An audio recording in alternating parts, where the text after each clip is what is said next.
Soy el abogado agrario Ramón Herrera Chela, con el tema la sucesión del uso común. Este tema asesoría aplica tanto para ejidos y comunidades. Por equidad de género me referiré tanto a la mujer y al hombre cuando hable de ejidatario o de comunero. Solo por los tiempos señalaré ejidatario. Existen dos formas de transmitir el derecho sobre las tierras de uso común. La primera es mediante un contrato de compraventa o correctamente denominado contrato de enajenación de derechos sobre tierras de uso común, ejidal o comunal, a título oneroso. O también el mismo contrato, pero a título gratuito. Esa es la primera forma de transmitir el derecho. Y la segunda e inevitable es la sucesión. Advertencias. Esta asesoría únicamente aplica para el uso común. ¿Y qué debemos de entender por uso común? Existen tres connotaciones distintas. Número 1, el uso común es la tierra propiedad del ejido o la comunidad. Número 2, el uso común es el derecho porcentual o virtual amparado en un certificado o en un acta de asamblea o en una sentencia a favor de un ejidatario o comunero. Y también, lo más conocido por uso común, conocemos el certificado o el título impreso en papel expedido por el Registro Agrario Nacional. Esos tres significados puede tener el uso común. Para efectos de esta asesoría, no incluyo lo que es la parcela con certificado, ya sea de ejido o de comunidad. Tampoco la parcela que cuente con título de propiedad. Mucho menos incluiré lo que es el solar o los predios o los lotes ubicados dentro de la zona urbana o asentamiento humano. Y eso no los incluiré porque tienen sus características propias dentro de la sucesión. Y para no confundir y sobre todo pues para que se le pueda sacar un mayor provecho a esta plática. Sucesión significa suceder, sustituir el lugar del fallecido por otra persona que resulta heredera o sucesora, adquiriendo los derechos y las obligaciones, en ese caso del uso común, que no se extingue con la muerte del ejidatario o del comunero. Eso debemos de entender por sucesión en materia agraria, el que sustituye a partir de que fallece o desaparece. Más adelante hablaré de eso. ¿Cómo se puede designar? ¿De qué manera se puede nombrar al sucesor o a los sucesores? Número 1, por lista de sucesión. Encontramos algunas variantes. Primera, el depósito de la lista de sucesión ante el Registro Agrario Nacional, la delegación del RAN. Hay que acudir personalmente o en su caso, antes de la pandemia, algunas delegaciones ya después de que está pasando lo fuerte de la pandemia, empezaron a hacer giras a ciertos ejidos, a ciertos núcleos agrarios, para elaborar pues también listas de sucesión.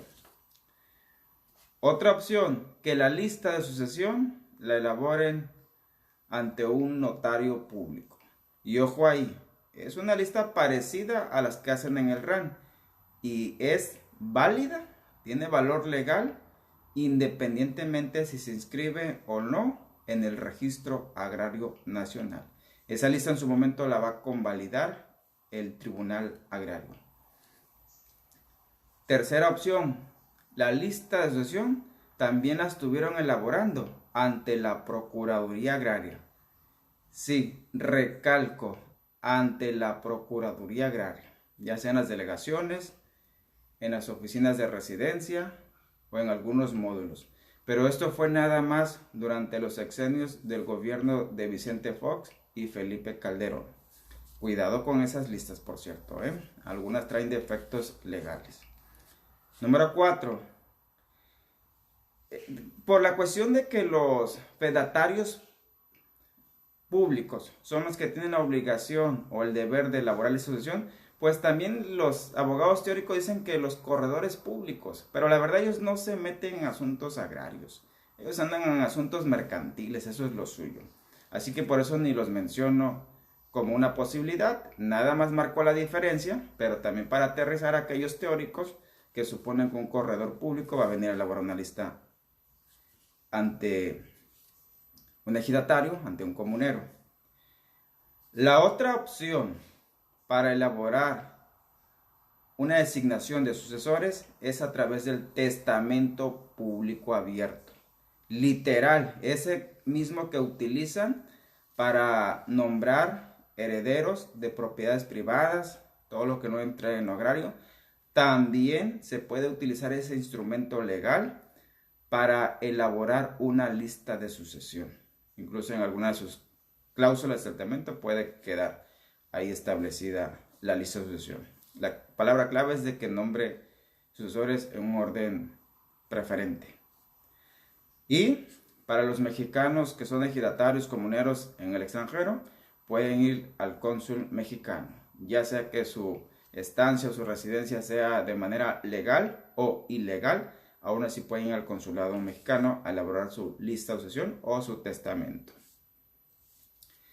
Vías para hacer válida la lista de sucesión, pues puede ser por un trámite directo, un trámite administrativo directo en la delegación del RAN. Número 2, puede ser por medio de una jurisdicción voluntaria ante el Tribunal Agrario, que en su momento le girará orden al Registro Agrario Nacional. Y número 3, por pleito, juicio, demanda, litigio, como le quieras llamar, ante el Tribunal Agrario, que en cuanto dicte la resolución, pues le ordena al RAN lo consecuente. ¿Qué incluye la sucesión del uso común? Aquí ya viene lo interesante del tema de esta ocasión. La sucesión puede incluir lo que antes era el certificado de derechos agrarios, los que se expedían en la década de los 80, 90, hasta antes de 1992. Bueno, de hecho desde antes de las décadas de los 80, 70, 60 todavía hay algunos.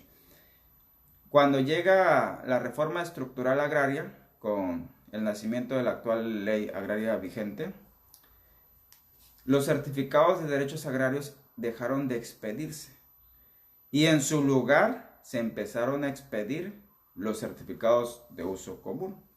De modo que hasta el día de hoy todavía existen algunos certificados de derechos agrarios rezagados que cuando fallece el ejidatario, quien resulta ser la persona sucesora, adquiere en su lugar el certificado de uso común. Dijera Chabelo, le catapixia ahí en el RAN el certificado de derecho agrario por el certificado de uso común. Ténganlo muy en cuenta esa situación. Número 2 de lo que se incluye. Puede que sea un solo certificado. O tengo un cliente que literalmente tiene cerca de 28 certificados de uso común. Los adquirió en el transcurso de los años. Ahí la ley agraria ahí le pone un tope máximo de cuánta tierra puede ser, aún virtualmente, titular una persona. Entonces una sola persona puede que incluso ya tenga su propio certificado de uso común y su esposo al fallecer la nombra como heredera o no dejó sucesores registrados y ella, la viuda, adquiere un segundo certificado, el que era de su esposo. legalmente es válido porque la ley no condiciona. Y si algún reglamento lo prohibiera, ese reglamento es ilegal. Por cierto, el adquirir el certificado de uso común, forzosa o de manera obligada, adquieres también la calidad de ejidatario, ejidataria, comunero o comunera, según sea el caso. Ojo aquí. Aquí no existe que soy avecindado reconocido con mi certificado de uso común. O soy posesionario reconocido con mi certificado de uso común. No. Forzosamente tienes que convertirte en ejidatario o comunero. Número 4 de los derechos que pueden incluir. Pues que te inscriban, una vez de que adquieres el certificado por sucesión, que te inscriban en el padrón de ejidatarios o comuneros, en la famosa lista, para el pase de lista. Que tengas participación en las asambleas con voz, voto, etc. Que recibas pagos proporcionales en nombre del ejido, de la comunidad, como cualquier otro ejidatario o comunero. Y ojo ahí, como dije al principio, también heredas o adquieres obligaciones, no nada más derecho con el certificado de uso común. ¿Como cuáles obligaciones? El pago de cuotas, asistir a las asambleas, es una obligación. Pagar las multas si diste motivo para que te sancionaran. El trabajo comunitario que se sigue practicando en varios ejidos y comunidades. Y todas las obligaciones que establezca el reglamento interno del ejido de la comunidad donde te convertiste en comunero o en ejidatario debido a que adquiriste un certificado de uso común. Y también las obligaciones que se establezcan en las actas de asambleas. Y aquí abro un paréntesis para que no se confundan. Paréntesis. Existen personas que son nada más avecindadas o nada más posesionarios legalmente reconocidos por parte del ejido. Y ellos en ocasiones nada más adquieren una parcela, pero no son ejidatarios. Y esos certificados parcelarios los vienen expidiendo desde 1993, allá desde los trabajos de Procede. Y el Poder Judicial de la Federación acaba hace una semana de sacar una tesis aislada que señala que no se puede heredar una parcela en calidad de posesionario, lo cual se me parece un completo absurdo, porque desde luego que la parcela es un patrimonio y pues ni modo que quede en el limbo legal, ni modo que a partir de que fallezca el titular en calidad de posesionario, la parcela y el derecho desaparezca por arte de magia. Interesante tesis, como lo comenté en su momento. Seguimos siendo el patito feo, los agraristas, el derecho agrario, la justicia agraria ante el Poder Judicial de la Federación. No tienen idea, pues, ahí los magistrados que resolvieron esa tesis de cómo está el teje-maneja cano agrario. Cierro paréntesis, continuamos con el tema que nos ocupa. A veces, la sucesión, a través de la cual adquieres el certificado de uso común, puede incluir una parcela con certificado, precisamente parcelario. Puede incluir, de hecho, una parcela de hecho o una parcela física. Pero ojo aquí, abro un paréntesis, no la adquieres de manera automática. Una parcela de hecho o una parcela física es irregular y por lo tanto no entra en la sucesión. También se puede incluir lo que yo le llamo cercos o corrales, de esos de alambres de púa, que se ubican dentro del uso común y que el ejidatario en su mundo, en su entender, le llama parcela, pero no es ni parcela, de hecho. Y cuando fallece don Pancho, que era el comunero ahí, y le deja la parcela a su esposa, la esposa pues le sigue llamando parcela, en realidad no es parcela. Lo que adquiere la esposa, la viuda pues, es el certificado de derecho sobre tierras de uso común. Y pues seguramente por los usos, por las costumbres, por los acuerdos tácitos, por el reglamento, se permite entre ellos de que ahora doña María, la viuda de don Pancho, es dueña de la parcela. Pero eso es entre comillas aquí entre abogados. En términos estrictamente legales, La señora María nada más adquirió un porcentaje virtual del derecho a explotar, a usar, a usufructar la tierra de uso común. Que les quede muy claro eso para que luego no anden reclamando cosas que no son, cosas que no proceden, ¿eh? No se vayan a exhibir por ahí. Al hablar de la sucesión del derecho al uso común, tampoco se incluyen solares, lotes, predios dentro de la zona urbana, el asentamiento humano, casco urbano, como quieras llamar el pueblo, pues no se incluye. Eso se cocina aparte. Es más, no entra ni a la sucesión. Por ejemplo, si el solar o el lote, el predio, la casa, como lo quieras llamar, es irregular, es decir, que todavía no se ha regularizado la zona urbana, o al menos ese solar todavía no entra en la sucesión. En dado caso, se solicitaría un mejor derecho a poseer ante un eventual conflicto, pero no es sucesión eso. Y si acaso el solar ya fue regularizado y cuenta con título de propiedad debidamente inscrito en el registro público de la propiedad y el comercio del municipio que corresponda, esa sucesión se va por la vía del juez familiar de primera instancia. Igual pasa con las parcelas que adquieren el dominio pleno, no entran a la sucesión agraria, se van por la vía familiar. Ténganlo muy en cuenta, esa situación. ¿Y cuándo inicia la sucesión? En este caso, en la modalidad de adquirir el certificado de uso común. Número 1, al fallecer el ejidatario. A partir de ahí, ya le nace el derecho a quienes tengan expectativas de heredar, de empezar a investigar, de empezar a promover lo que sea necesario. O por ahí modificaron la ley de acuerdo a la realidad que estamos viviendo, también a partir de que se declara la desaparición forzosa del ejidatario, del comunero, ya sea por alguna dependencia de gobierno, alguna autoridad o por parte de la delincuencia organizada, se hace el trámite correspondiente, se declara la desaparición forzosa y a partir de ahí, quien tenga la expectativa de sucesor puede iniciar el trámite.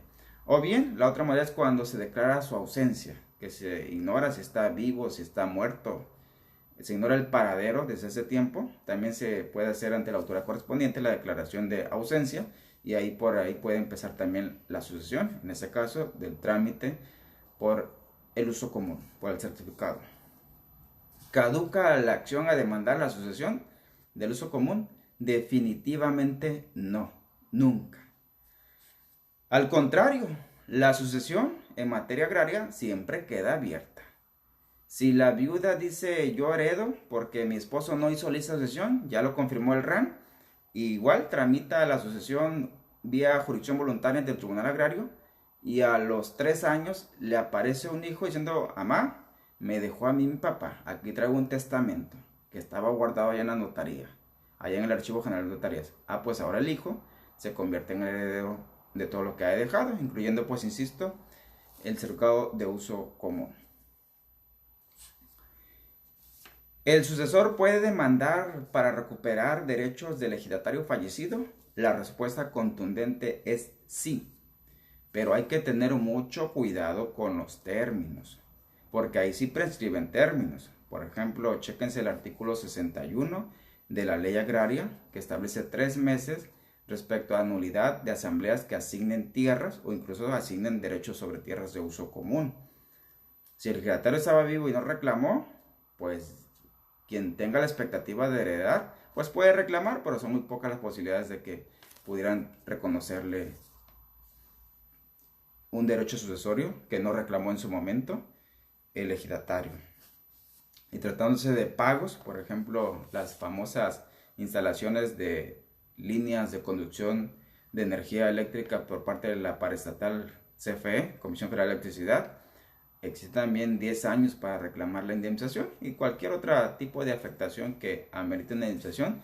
La ley, la Corte estableció contundentemente una jurisprudencia que son 10 años para reclamar la cuestión de servidumbre de paso. Y aquí un consejo importante, colega. Tienes que concentrarte en la cuestión de la legalidad. Esos puntos que te estoy planteando son la columna vertebral de la sucesión. Olvídate eso de la justicia, de que la tierra es de quien la trabaja y que si la parcela o el cerco dentro del uso común lo viene trabajando el hijo mayor desde hace 20 años y es justo y es necesario que se quede con él, déjate de rollos. Vete a la cuestión de la legalidad de lo que se estoy planteando. Porque luego le andan echando la culpa al magistrado, que hizo su trabajo de manera indebida. Así las cosas. A manera de conclusión, número 1, es muy amplia, es compleja, es incompleta. De hecho, el tema de la sucesión, aún en la modalidad todavía, de nada más de limitarnos a la sucesión del derecho sobre las tierras de uso común. Para que te des una idea, hoy por la mañana de rapidito entré al portal de la Corte, donde publica sus criterios. Nada más por el tema de la pura sucesión agraria, existen cerca de 150 tesis aisladas y cerca de 40 40 tesis aisladas y 150 tesis y 40 jurisprudencias firmes. Nada más para que te des una idea. Eso sin, y que literalmente hablan de la sucesión agraria, eso sin contar de las tesis de derechos humanos, de principios generales del derecho que pueden hacer extensiva y aplicarse a la sucesión agraria. Estoy hablando que fácil pueden haber otras 200 entre tesis aisladas y jurisprudencia que aplican a la sucesión agraria contra 3 artículos de la ley agraria. Imagínate la dimensión del problema. Y para que te des una idea más amplia, el 50% del territorio nacional está sujeto a la ley agraria. La gran mayoría es tierra, de ese 50%, la gran mayoría es tierra de ejidos. Y una minoría es tierra de comunidad indígena o comunidad no indígena, pero ambas agrarias. Y nada más 3 artículos regulan la cuestión de la sucesión, que tarde o temprano todos los derechos de uso común pasan por la sucesión. Y ese fue de hecho uno de los principales motivos por el cual decidí escribir un libro. Más bien una especie de manual, así práctico. El libro es sobre la sucesión agraria, de hecho. Ya está listo, lo prometí desde el año pasado. Es el primer libro escrito por su servidor como abogado litigante en materia agraria, dedicado especialmente a los abogados y a las abogadas, agraristas y no agraristas, ya con experiencia de los que van iniciando. Y en verdad me esmeré en estructurar y concentrar los puntos esenciales. Y todo basado desde luego en la experiencia en primera persona. Es un libro en verdad muy práctico, actualizado, realista, que te lleva de la mano, así de cero a lo más complejo. Incluso incluye algunos formatos básicos y los aspectos procedimentales tanto en el RAN y ante el Tribunal Agrario. De hecho, los ejemplos que ahí cito son puros casos reales que tuve la oportunidad de vivir. Va a ser nada más en la primera publicación, va a ser impreso, en papel pues. Ahora estamos viendo la cuestión de la logística, de la edición, de la distribución, pues la pandemia también la pandemia alentó ese proceso. Pero de que va a salir a disposición del público, va a salir. Por el momento no le podemos manejar precio porque todavía faltan varios factores por determinar. De hecho, si a ti te interesa ese libro, deja un mensaje. Sobre todo de qué lugar, de qué municipio, pueblo, ciudad te comunicas, para ir contemplando esa zona en la cuestión de la logística que se tiene que armar para que llegue a los lugares donde tengan interés en adquirir esa obra. Y también puedes mandar un mensaje de WhatsApp al 6691 1370 43 para que, digamos, vayas haciendo tu apartado de esa primera edición. Y en serio, conozco a algunos abogados y abogadas que le saben bien a la sucesión agraria, pero que no tienen ni interés ni ganas de escribir su experiencia. O bien, pues no, simplemente no es lo suyo, eso de andar de autor de libros. Sé que es incorrecto echarme porras, no habla bien de mí echarme porras, pero en verdad decidí escribir ese libro porque hace falta. Un libro escrito por de abogados, pues y para abogados, de jugador a jugador, de compartir ahí las técnicas de la cancha. Porque sí, hay algunos magistrados, mis respetos, que escriben libros, pero ellos lo escriben desde su función como autoridad.